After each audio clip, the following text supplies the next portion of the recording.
1 Samuel 30:8 நீ சகலத்தையும் திருப்பிக் கொள்வாய்.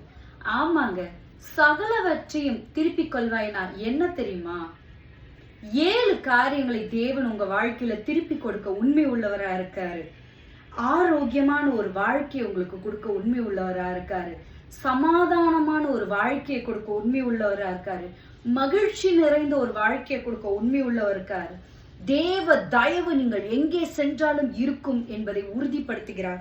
செழிப்பு நிறைந்த வாழ்க்கையை உங்களுக்கு கொடுக்க உண்மை உள்ளவரா இருக்காரு.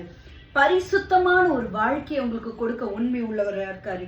தேவனோடு உள்ள உறவு, தேவனோடு இருக்கும் அன்பு, தேவனோடு உள்ள உடன்படிக்கை ஒரு நாளும் உங்களை விட்டு விலகாமலும் அவருடைய சமாதானத்தின் உங்கள் மேல் நிலை பெறாமலும் இருக்கும் என்று அவர் சொல்கிறார். ஆரோக்கியம், மகிழ்ச்சி, தேவ தயவு, செழிப்பு, சமாதானம், பரிசுத்தம், உறவு ஆகிய 7 காரியங்கள் உங்க வாழ்க்கையில தேவன் திருப்பி கொடுக்க உண்மை உள்ளவரா இருக்காரு. நீங்கள் சகலவற்றையும் திருப்பிக் கொள்வீர்கள். எப்ப தெரியுமா? உங்களுக்கும் ஆண்டவருக்கும் உள்ள உறவை நீங்க உறுதிப்படுத்தும் போது. God bless you.